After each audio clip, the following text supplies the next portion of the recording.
quick comparison of two different helmets. This was my first helmet since 2016 nung nagkaroon ako ng unang motor. Alright, so for today's video basically is just a quick comparison of two different helmets with the same brand. So parehas ng brand po ito, Spyder. The only difference is the age of the helmet. So yung edad ng mga helmet na to talagang ito OG na to. OG helmet. This was my first helmet since 2016 nung nagkaroon ako ng unang motor 2016 na masasabi kong motor ko talaga. So imagine how many years na to, may mga visible cracks na, makikita na rin natin yung mga visible scratches din sa mismong visor niya. And then ayan, so I was not motovlogging talaga, hindi naman ako nagmo-motovlog, pero I have this for documentation, kaya may makikita kayong chin mount. So sa ngayon, we are considering motovlogging, kaya meron na tayong mga ganito. But this one, itong Spyder, ito pala by the way, Spyder born 20, I don't know, hindi ako sure kung kailan talaga siya lumabas, the exact year, pero ang ano niya, ang model niya is ayan, Spyder born. So it's a classic or an old model. Honestly speaking, medyo marami na siyang mga, apart from feeling ko na phased out na siya kasi wala ka na mabilhang parts niya. Although yung paddings niya, itong padding niya sa loob, yan, makikita mo pa to sa, or may mga nagbebenta pa sa Lazada, yan. So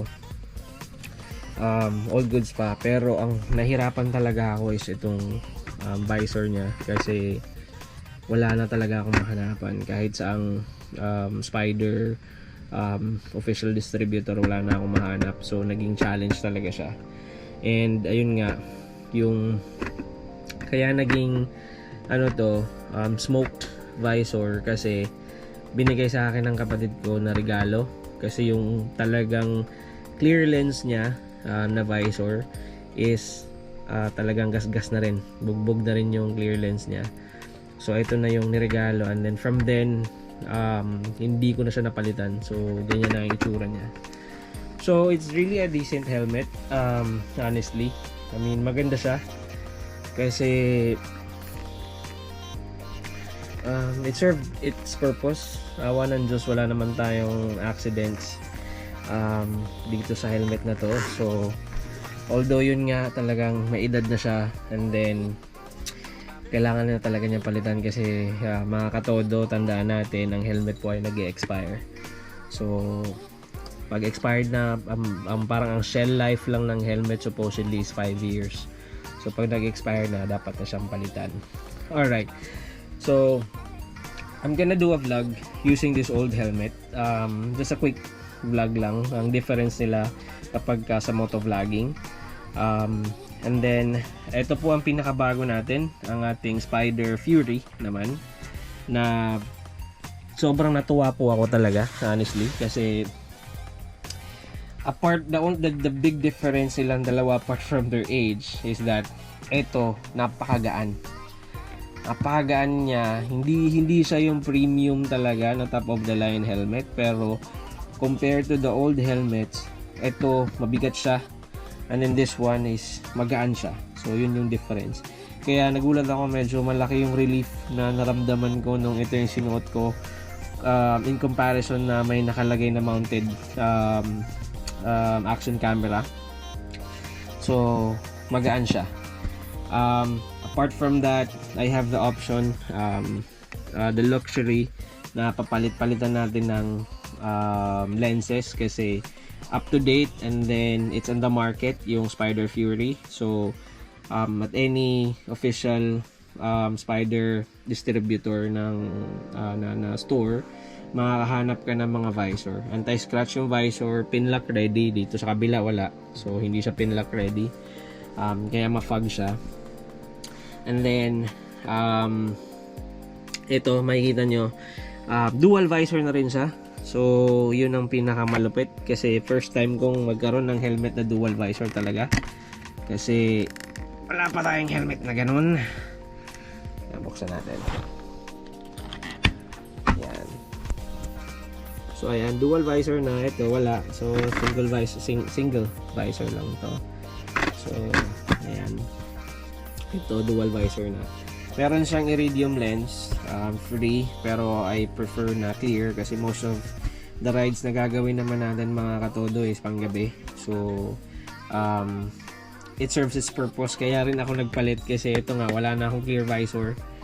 So ito may clear visor na tayo, magagamit na natin sa most of the time kasi pag nagbabiyahe ako, delikado talaga kasi nakataas to, lalo na sa gabi kasi ang dilim talaga, ang hirap makakita. But this one is or has a clear visor, so all good tayo dyan. So yan yung very prominent difference nilang dalawa. Una ang bigat, mas magaang to, ito mas mabigat. This is apart from sa edad nilang dalawa, no. Pangalawa may dual visor, so I would not worry kapag sa umaga ibababa ko lang to, naka dual visor na tayo. And then pin lock, ayan, so naka pin lock ready to, and ito wala. And then ang pinaka naobserbahan ko rin pala is yung view. So yung view ng helmet, if you will notice yung ano dito, ito medyo narrow siya. Ito narrow po ang view niyan. So kapag ka nakasuot sa atin yan, kita mo to, itong side na to, itong both sides, kita mo siya. So parang medyo restricted yung view mo compared to dito. In all fairness, dito ko talaga na-appreciate yung mga bagong helmet is sobrang wide ng view niya dito na hindi mo na to pansin actually. So kumbaga feeling mo walang nakaharang talaga sa visual or sa vision mo. Makikita mo yung side mirrors and all that. And yun ang pinakamalaking na obserbahan ko na hindi ko in-expect sa kanilang dalawa. So parehas naman po silang snug fit kasi I made sure na snug fit po yung mga helmet na sinusuot natin, kasi nga pag hindi po siya snug fit, ibig sabihin hindi mo size yun, and then pag natumba ka, posibleng tumalsik yung helmet or mag-twist yung helmet while you're inside. And isa pa, eyewear ready na rin siya, although hindi naman ako sa salamin, awa ng Diyos. Eyewear ready na, so ayun yung mga napaka visible na differences nilang dalawa po.